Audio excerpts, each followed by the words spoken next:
Welcome back to another episode of the Startup Therapy Podcast. This is Ryan Rutan, joined as always by my friend, the founder and CEO of startups.com, Wil Schroter. Wil, founders have never had more ways to connect. Seems like we've never been lonelier. Remote work, social media, performance culture, AI generate everything. And it seems to be stripping the humanity out of our day-to-day. You are one of the most extroverted people I know. You've had massive parties, founder dinners, all kinds of stuff. Like, I know I've been to your house once this year. Who else has been there? Ryan, you're thousands of miles away, and I think you've been there once more time than most of the people that I know. We've gone from my wife and I hosting probably somewhere in the neighborhood of 500 to 1,000 people per year at our house to less than 5. Not with the 1,000. You're missing you took away the 1,000 part there, right? Okay. Your visit represented 20% of our attendance. And it's interesting, your kids don't count, Wil. I feel like I might be higher than them. They are taking up more space. But what's fascinating to me right now is that we're at a moment where getting connected to other humans has never been easier. You're connected almost whether you want to be or not at the most epic level, right? We're over-connected, if we can put it that way. And yet, founders who have always had this really isolating journey, there's the nature of what we do is very isolating because it's so unique to us and a lot of people don't understand it. They've never been more isolated. When I talk to founders nowadays and I say, hey, and I always, you and I always check in on them personally. It's always a big part of our discussions. And to say, where are you at? Who are you talking to? More and more, I'm hearing people say, I'm really alone. And I'm like, what the hell happened? I think it's important for all of us and the folks listening, and Ryan, you and I in this episode, to unpack why this is happening. Also point out why it's getting worse. Yeah. Right? Like the horizon don't look good. More importantly, what we can start to do about it so we can become less detached, more connected to other people, and feel less isolated as a founder. Yeah, man. It's interesting because we've done an episode before on like the isolation that comes with being a founder, just from being at the top of something where you don't have peers within the organization, right? And that's part of it. But I think the thing we're going to dig into today is how much worse that's gotten and some of the causal things behind that. So what do you think is the first driver? What's the big one for you? I think we got to start with work from home, right? Because it was global, it happened to everybody all at once. So it wasn't like a specific phenomenon. In particular, within the startup community, it fundamentally changed the office place. I had a founder call me. This is so timely, like an hour ago. And we're talking on the phone, a good friend of mine, a guy that he raised a bunch of money, and he just leased an office space in San Francisco. Now get this. He's like, yeah, here's what we paid per month. I was like, wow, that's really low per square foot, right? Like for anywhere, much less San Francisco. We were the buyer. Exactly. And then he mentioned, without realizing the significance of it, he's like, yeah, and so we signed our 2-year lease. I was like, wait, what? Huh? You signed a 2-year lease in San Francisco? He's like, yeah, it's the only lease he's ever signed in San Francisco. So, and I was like, dude, if you went back just 4 years, you'd be lucky to get a 10-year lease. 10-year. Yeah. Nobody's touching a 2-year lease. If you could find office space at all. Oh, I'm sorry, sir. WeWork is down the street, right? That's what they would tell you with a 2-year lease. Exactly. And that'd be more expensive. The reason I say this is because clearly startups have abandoned their offices en masse in order for that deal to even be. And he said that office was sitting in a pretty prime spot for 2 years. There was even just a few years back, there were people like pre-leasing, getting rights on leases years before it was available. Lease futures. Who knew? Yeah, pretty much. Right? And so, but what it points to is just the impact that COVID and then the work from home culture has had and how widespread it is. Now, Ryan, we were way ahead of this. We started work from home 10, 15 years ago. Since the beginning. Yeah, I would say like there's been at least some work from home components going back at least 12 years, maybe 13 now. And I say that because I want to talk about what the cultural and kind of personal transition became as we went from partial work from home to completely remote. Yep. So partial work from home, just for folks listening, the partial work from home was early on, we decided that on Wednesdays, we would create work from home Wednesdays. Yep. And if I timestamp that, that's like 2012. That's a very long time ago. Yeah, it was 12 or 13, and it was just intended to be, well, we tried it for the summer. Remember, it was a summer break. Let's see what happens. Let's give the team a chance to try this. And everybody loved it, obviously, because it helped break things up. You only had to go to drive to work 2 days in a row ever. And with that, though, we're still an office based culture. And I want to talk about what came with that we've lost, and just everybody's lost, right? What came with that was, for me, and I'm interested for you, was just forcing me to get up in the morning and shower and go somewhere, and be presentable as a human being to other human beings. Like, that alone was an important part of me. Like, I'm a motivated guy, so it's not like I'm sitting in bed otherwise. But like, just knowing that I had to go present myself to other humans, especially as a manager, mattered. Like it changed my outlook. I didn't feel alone because I knew I was going into a room of other people. Now when I get up and I don't shower and I'm in my sweatpants and I'm not going to see another human being in person, than my family for an entire day, that's way different. That does get lonely. Yeah, it does. Yeah, you start to become quite isolated because of things like that. And it's easy to fall into that. And then just that becomes the absolute norm. I think that was right. The big thing for me was that, like, a day or two here or there like that didn't have any impact on me. Zero. Mm-hmm. Right. Like, okay, cool. I'm not going to get dressed today or whatever. But what's interesting for me, and I'd be curious what your changes have been, I have replaced some of those routines with other routines. Right. So other things came and fell into those places. Took some time, but things like meditation or breathwork practice, things like getting up and making lunches for my kids in the morning, which I clearly don't need to do. My wife and I, either one of us can do that. At this point, the kids are old enough, they can do that themselves. I like doing it. And I think part of it is that sense of ritual in the morning. And like, this is the beginning of productivity. I'm creating something. It's going to be beneficial to somebody else. And so I think in my case, it's just been a matter of replacing those, but pretty arbitrarily. I think as those things went away, something else had to come in and take its place. And at some point, it kind of didn't even really matter what it was. They just, I gravitate. Food is one of my love languages, right? I like to feed people. And so for me, it was pretty obvious, like, let's just go make food. Let's make a great breakfast, great lunch. That works. What's interesting, though, again, kind of mapping back to founders specifically, when you and I would go in the office and we'd be with other coworkers, leadership team members, et cetera, we'd sit in a conference room from time to time. We'd like go to lunch every day. Like, we had a lot of interaction where like just daily frustrations could easily be surfaced, vented, and kind of moved on. Yep. Everything sort of happened through osmosis, the good and the bad. Yeah. Like a lot of I think just the little social cues that I had come to rely on, right? Like even things like noticing that someone's having a bad day. Just their body language, just kind of, how they're responding, et cetera, and being able to like lean in on that a little bit. I always send a frowny face in Slack when I'm having a bad day so that, well, what are you talking about? It's obvious. Yeah. I mean, now you got me. Now I just didn't care all along. But like, it's like now I have no idea how people are doing. Now, this isn't to say like, hey, why can't you ask them? It's because there's a different level of decorum. Well, there's also a difference between observing something and having to ask, right? If I have to ask how you're feeling, that leaves it up to you. But when there's no chance for interpretation, or there's the chance for interpretation rather, and I can just sort of see like your body posture is different, your body language is different, your energy feels off, you didn't brush your hair and you came to the office anyways, like, what's going on, bud? You okay? Right? You can do that. Do you remember, I mean, I know you do, like way back in the day when I was going through all those health issues, and like I was on so much medication that I actually couldn't sit up anymore, and I'd have to we spent a lot of time in the conference room. Exactly. Like, I remember we would have these meetings. Ellie and I talked at one point about mounting a whiteboard on the ceiling above the couch. Everybody could lay down and stare like a planetarium. Look up, guys. Yeah, but like I mean, I was on so much pain medication because I was in so much pain that I couldn't function. Imagine you guys never saw that. Okay, like never saw me in that state, and we're just wondering why like I couldn't respond on Slack or anything or on Zoom or whatever our tools are. I want to map that back to my feelings of, how that makes me feel as a founder, as being, isolated, et cetera. When in that case, it was a health issue, which I would argue that nearly every founder has. But in that case, it was a health issue. When no one can even be around you to notice that you're in pain, right? Whatever form that takes, and respond as a human, that's isolating as hell. It is. Just the by virtue of being seen, because then you know that people can observe it. You can do, and we do these things consciously or subconsciously. We send little cues that like,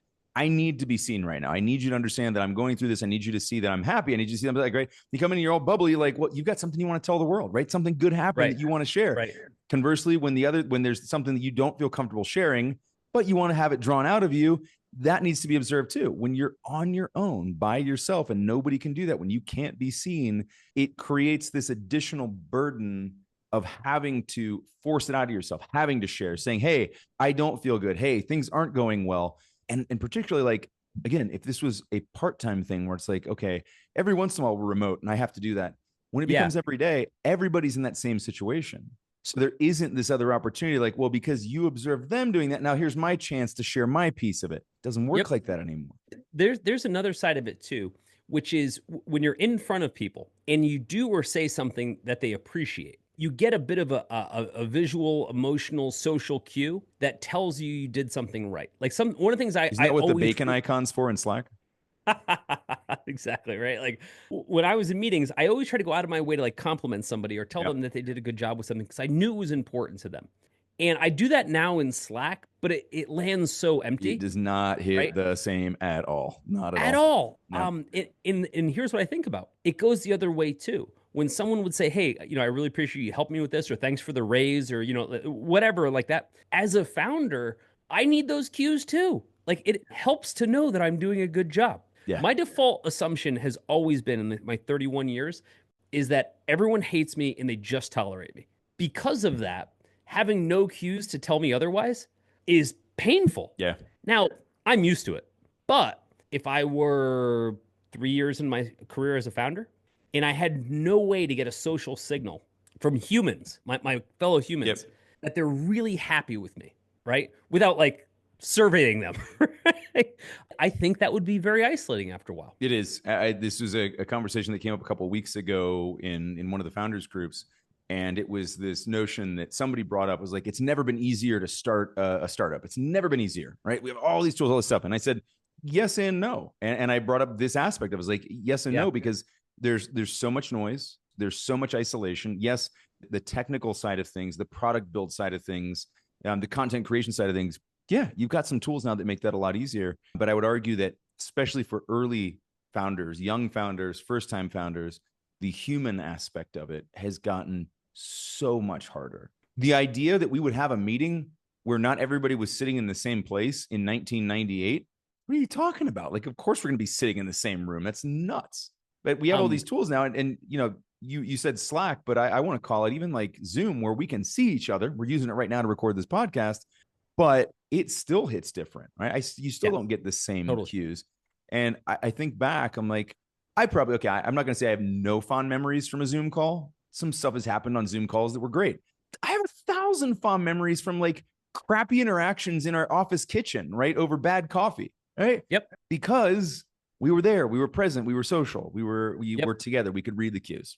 It's funny you should say it. I've always had this thing where I think about how much time I spend in the digital world. And I've been a digital native since the 80s. So like I've been at this for a long time. Yep. And I've played countless hours of video games. And I think about how many of those video games do I have a lasting life highlight reel from? Yeah. And what's funny is every single one that I could come up with where I tried to remember like a meaningful moment, a memory where I played a video game, nearly every single one of those memories had to do with the person sitting next to me when I was playing it. You probably remember the time that you finally figured out how to beat King Hippo in Mike Tyson's Punch-Out, right? And I remember Jay Fedanik had just unlocked it because he had figured it out in Nintendo Power magazine, and that was a big moment. Yeah, that's. But I can't tell you any Power.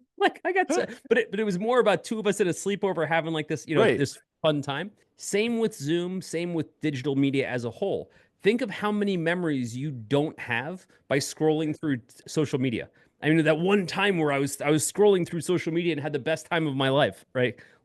Happens never. No, you're pouring dopamine in there, but to no end. I think it's interesting. I think that, again, you and I have been in the part of the digital world since the digital world became a world, right? And so originally the digital piece was a conduit to experiences, mostly with other people, to your point, right? Like it was the memory of finally making it past that level in Castlevania, or, trying our hardest to make it further than the first level in Contra with only 3 lives. And then all of a sudden the digital piece became the experience as opposed to being a conduit to the experience. And I think that was where it really started to change and become something that was less palpable, less social, less everything. Let's isolate that. Let's say the isolation quite literally, of us from other humans on a daily basis has really locked in this sense of not just physical isolation, but mental isolation, Yeah. which is keeping us from having a lot of the little interactions that actually did keep us going. Now, you're going to hear some folks say, rightfully so, it actually worked out great for me because I'm an introvert. I hate being around other people, and that did nothing but create anxiety for me. Awesome. I'm glad that's a fix. But I'm saying for a lot of people, whether they realize it or not, particularly people who've never had an in-office experience, it's not the office that they're missing. It's the interaction with humans, forced or otherwise. The office itself usually sucks. No, the science is there. Productivity's higher. Lots of good things happen with remote work. I think there's a couple of flaws in all of this, which one of them being this is still a very, very recent thing for all of us, right? Yep. Even for you and I, and we've been at this, we've been doing the remote thing for longer than most. And even there, it's still, we're still the first generation at best. And most people have been doing this since the pandemic, right? So we're a couple of years in. So I think there were productivity gains. There were all these things that did happen, but I feel like the social degradation piece of it, the isolation piece, is something that builds over time. I don't think we've fully recognized exactly what the downsides are.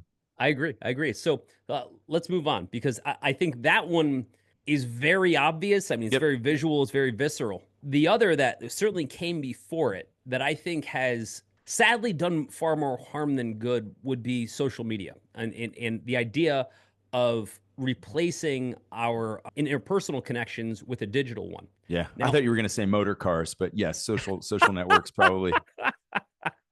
Now, here's the thing. I'm not anti-social media, but I think we've definitely come to a milestone point with social media, and I think it's becoming well recognized. It's really messed us up in a lot of ways. And I think one of the biggest ways, it gave us the illusion of connection without actually having connection. Yeah. It gave me the illusion that I'm connected to lots of people. Right. I had an in-person relationship that was meaningful, and it was, and there were memories attached to it. And it got extended by virtue of social media. Like, I could stay in touch with friends, family, whatever. But it never got really improved. At best, they were updates, but the relationship itself never got better. Yeah, I think the idea that we increased the frequency with which people could sort of tap into our lives and see the stuff that was happening got traded for the depth, right? We traded superficial frequency for true depth. I remember it was probably the third or fourth time I had asked this question, heard some version of the same answer. It was like, oh man, when was the last time we talked, right?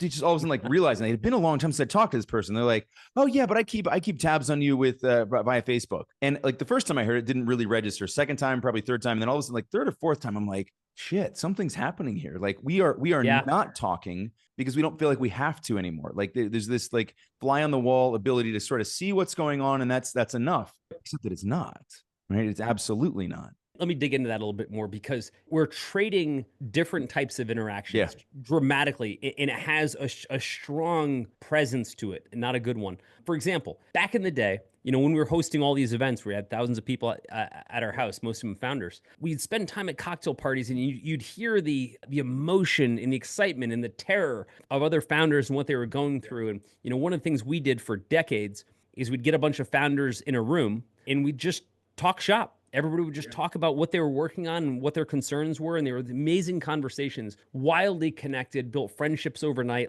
It was incredible. But it had everything to do with being in front of other people. When we tried to replicate that, which we did, we specifically tried to replicate that, same idea with doing it all digitally, we struggled because all of a sudden the lack of presence made it more difficult. The communication channel was there, but there was something missing. I think part of it became that vulnerability went away. I think it's a lot easier to be vulnerable in person when you can see the reaction to it and you can control how many people see it. The minute you post it on social media, right? There's no control, right? I'm vulnerable now to anyone who happens to come across this. And so everybody just started posting the positives, right? And so good news, guys, there's nothing bad happening to founders anymore at all. We don't have to have dinners and talk about the downside because everybody's just kicking ass and taking names. Fantastic, right? That's what it felt like for a while. It was just everybody's Instagram version of their startup. Man, was that bad for everybody.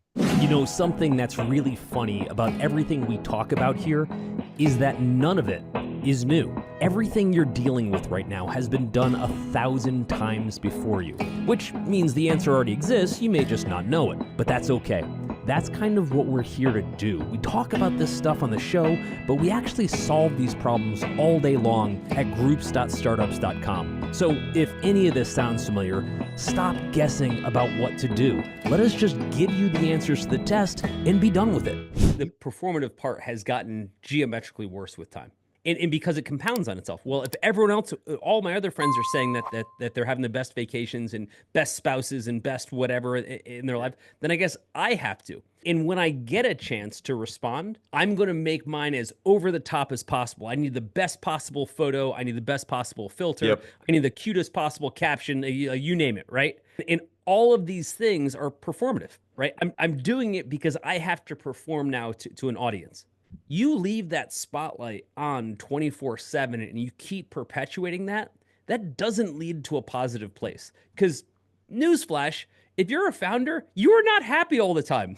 You're depressed as fuck, right?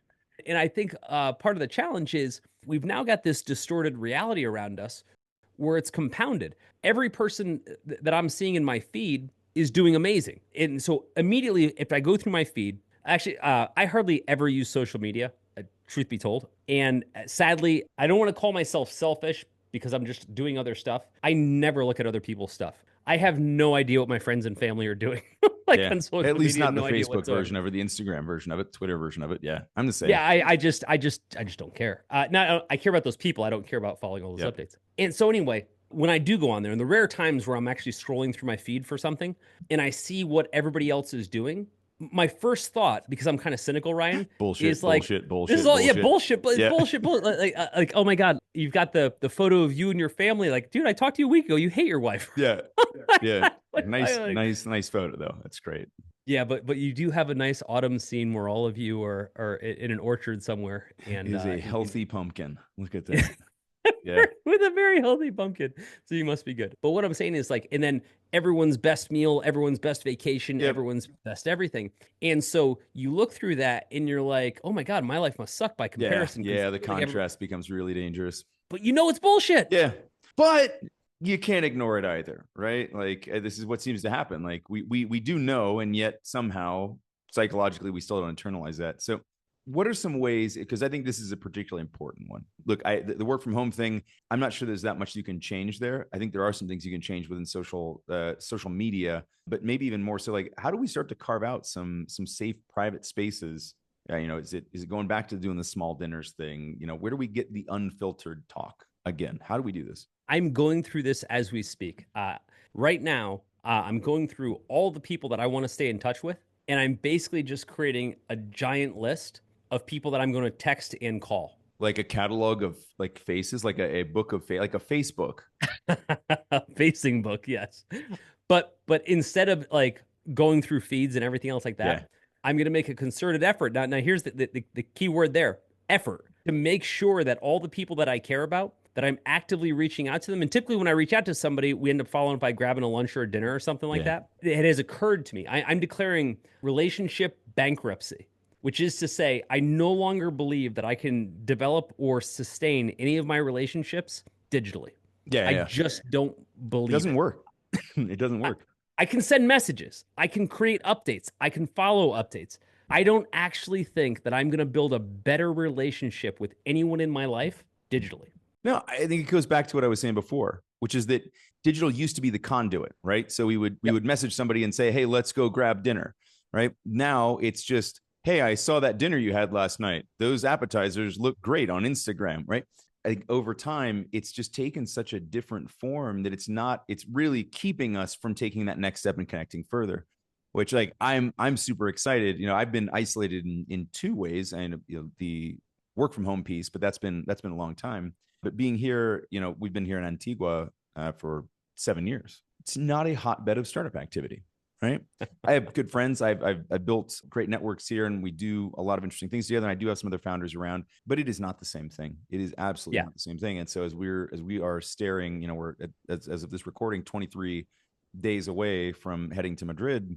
I've already started setting up founder coffees, lunches, some people within the startups.com network, some people without. I'm super excited about it. Right. So I think this is me. I also like, Not only did I have to declare relationship bankruptcy, I had to restructure in a way that required actually physically moving myself somewhere where it's more possible. Yeah, and I got to tell you, every time I make a concerted effort, like I get on the phone with a friend, or I meet somebody out or whatever, that fills up my bank account of contentment, of I guess being seen, if you want to say that's the thing, so much more.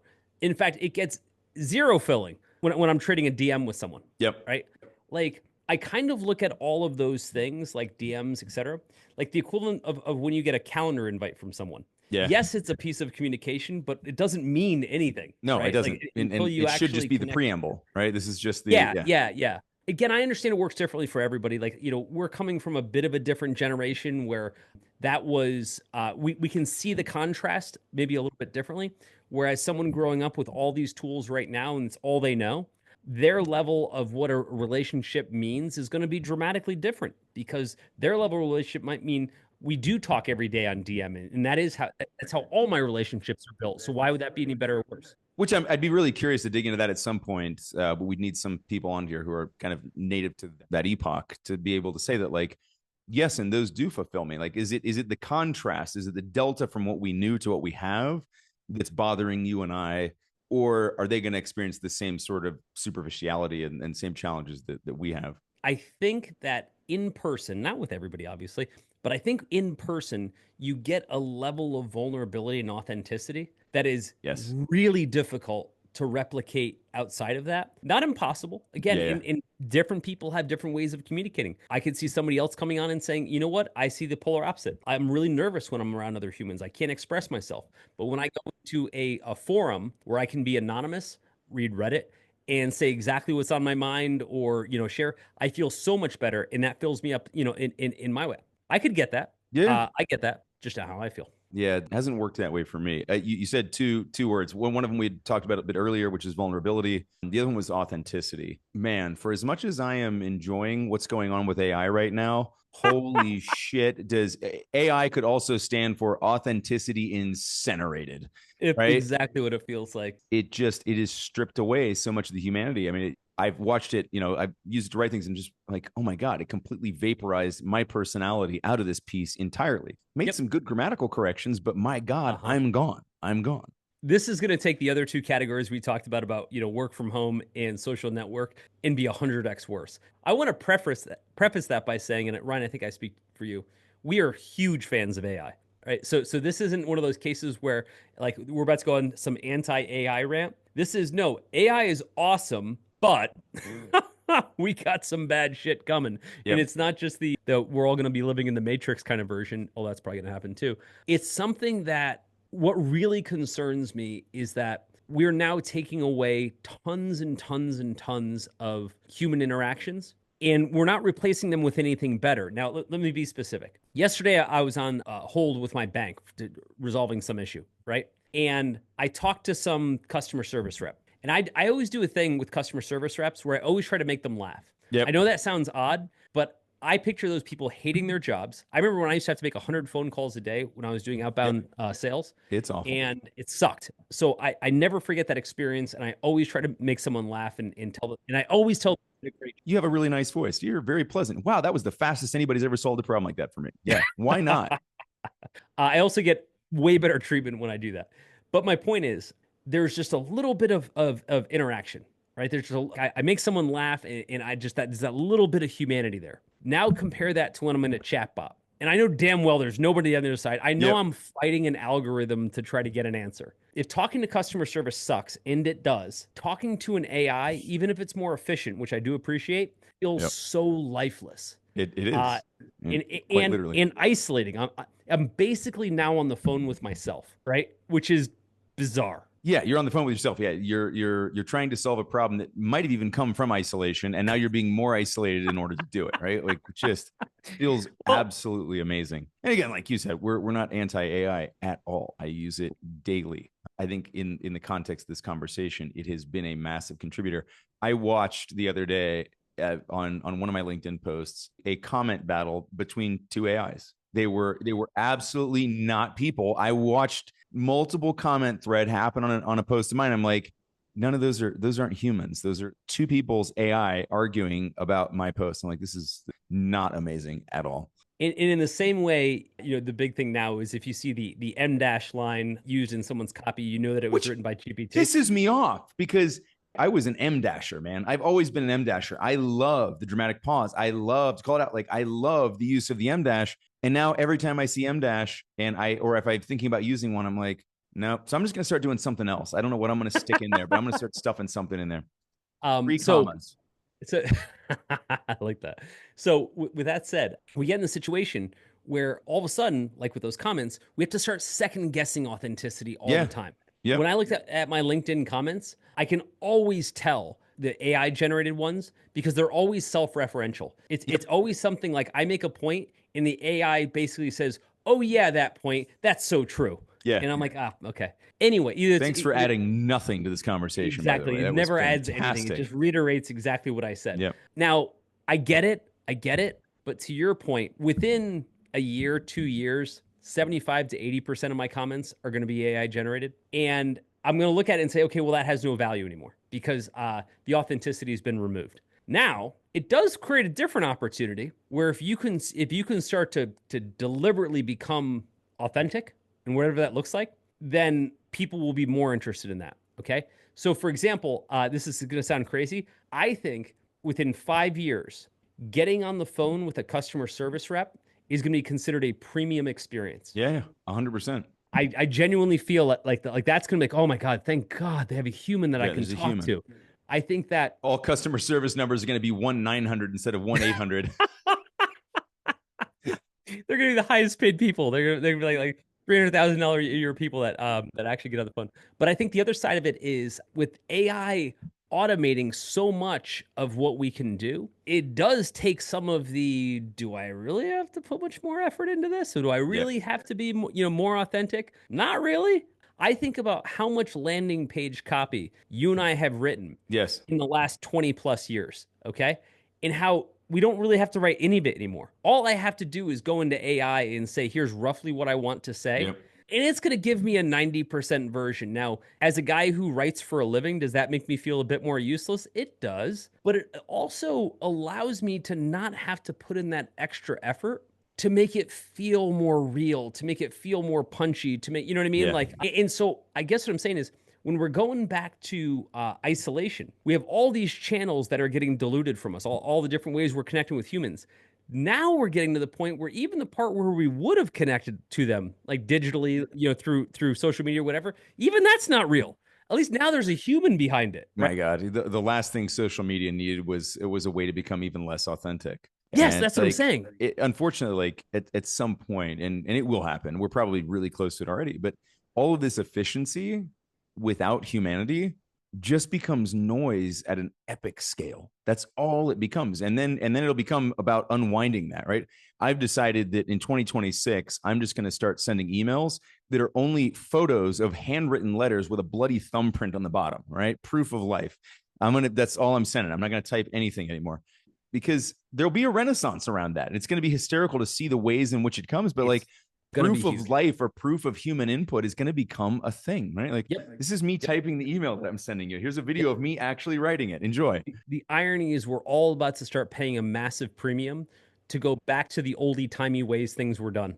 And it's going to seem so premium. Like I said, when you get on the phone with your bank and a person answers, you're like, whoa, this feels like concierge style. And so I think for a lot of people, we're seeing just the beginning of sure. AI. But when we start to remove the human element, the human layer of so many interactions, and again, especially among startups, because we tend to adopt this stuff first. So again, this is me and you on like our LinkedIn profiles where we're posting every day, and all of a sudden our comment threads are getting real busy. It's not with people anymore. And I'm looking at that going, Before I wanted to post something because I really wanted to engage my audience. Yep. And I wanted to hear what they have to say. Now I kind of know if I post something, I'm just going to get a bunch of bots. I'm going to spend half my time second guessing which one of these are people and which one aren't, right? And copy pasting some of them into AI finders to find out. There was this community, I think I told you about it on Twitter. That was a startup community. And it started getting some good heat. And there was some engagement. But as soon as everyone found out about it, and mind you, these are all like startup-y people, they spammed the hell out of it. Now there's like, they're adding like 10,000 users a month, but not a single one of them I think is a real human. Yeah. And any of them they are just spam botting the hell out of This it. is So why it's we just, can't have nice things. This is just, it's so it's like, sad. let's say 5 years ago, I'm just using it as a stop point. That same audience or community would have been much smaller, but it would have been 100% human powered. And I say 5 years ago because I'm just going further back than AI, just saying like more people were less about automation, more about participating. But even then, again, you're getting the best case version of what that person had to say versus who they actually were. And I think where this is getting interesting for founders is think of how many places, Ryan, we're trying to turn to vent, to express, to share. And it's like they're all shutting down, Yeah. like one door at a time. It's getting harder and harder to be real. Yeah, which is interesting. So again, I get it, it begs the question then. So what do we do if loneliness is now the default setting, whether Yeah. we're out and doing things? I mean, that's the craziest part about it to me, is that even if you are being social, you're doing it digitally, you're not really. Right. Right. So you're Right. still going to be as lonely as ever while taking action, which starts to feel really self-defeating. So how do we start to combat this? Like, what do we do? Like, we have to figure out a way to connect. I just laid the gauntlet down myself. I said, as far as I'm concerned, the idea of nurturing social networks and stuff like that is not my goal at Just a shutting it personal down. level anymore. Yeah, I just don't care. I'm going to go back to all personal, like, direct connections with people. Crazy it sounds, phone calls, and like, I say text message, which isn't the most personal thing, but it's not the same as me just posting an update on a social network and Yeah, saying, hey, giving you a thumbs up on your kid post. Yeah. The other funny thing is now when I text people, it's almost like it's a handwritten letter by comparison. And if I call them, it's like I visited their house, right? Like, it's so you woke unusual. up in bed next to them. You're like, whoa, what are you doing here? Like, what's funny, man? I remember one of the first times that one of my personal interaction tropes, the thing that I did for years and years and years, I remembered people's birthdays. This was something that I did and that people really respected. Like, I would reach out to them. Hey, sometimes I'd even do it the day before, right? Like, just like, hey, I hope you get some fun plans for your birthday. And people always loved the fact that I remember their birthdays. And then everybody's birthday starts getting plastered everywhere. Now, LinkedIn knows, Facebook knows, all that. And it took that away from me. And I remember being really bitter about that for a minute. I was like, and now that I think about it, how many other things like that has it taken away, right? You don't have to really know anybody to look like you know everybody. And that's shitty. I hate it. It's so funny you should say that because I actually had almost like kind of like an opposite reaction coming from a different direction. Years ago, it's like when social media was just starting, I was at one of my high school reunions. And I haven't kept up with many of my classmates in high school just because they were different states. But I think maybe they haven't kept up with you, but like, I'm guessing there. Oh, yeah. that would also be true. But I show up and the gal that was checking us in was like, oh, Will, congratulations on your daughter, Summer. And I was like, wait, what? Huh? And I was like, how would you know that I had a kid, much less what her name is? And now, again, this is going to sound hilarious. This is like at the dawn of social media. And it occurred to me that like that information is no longer private. Like, I mean, you could choose not to share it, but I'm just saying in general anymore, those things that, to your point, someone would actually have to know because you told them and shared with them are more common. And now it still throws me when I meet with people or see somebody that I haven't seen like in 10 years. And they're like, man, that closet the master closet you just finished for your wife is incredible. And I'm like, shit, I haven't seen you in 10 years and you know what project I finished this weekend, right? And again, it's not that I have no idea how social media works. It's that exactly what you said, the uniqueness of having to actually know me and know what I do and how I spend my time because you interacted with me feels like it's been taken away. It has. And I think it's one of the more dangerous pieces. I think I look at it this way, and I look at the way people use technology. I respect when people use technology to extend something they were doing. Correct. I do not respect technology when people use it to jump to the line to get to the same place somebody else did without all the effort that they put in. That's annoying to me. That's annoying to me every single time. So here's the thing. I think we're at a point with all of this, right? When we think about isolation as founders, we're connecting to humans and basically taking away our isolation is actually a full-time job. It's not something that we can just do in the background where, oh, I guess I'll just hang out and eventually people will come to me and I'll defeat this thing called isolation. If you really feel isolated as a founder, and almost all of us do. Yeah. If you really want to build that circle of trust, that circle of vulnerability of other founders, of other people in your life, you have to go get it now. In the same way that you have to go raise capital, you have to go make a concerted effort to build the people in your life, the vulnerability in your life, the sharing and connections in your life that you can't get digitally. Because if you don't take a concerted effort toward getting all of this done, your isolation is going to be 100 times worse, and that's the worst possible outcome. Overthinking your startup because you're going it alone? You don't have to, and honestly, you shouldn't, because instead, you can learn directly from peers who've been in your shoes. Connect with bootstrapped founders and the advisors helping them win in the Startups.com community. Check out the Startups.com community at www.startups.com to see if it's for you. Could be just the thing you need. I hope to see you inside.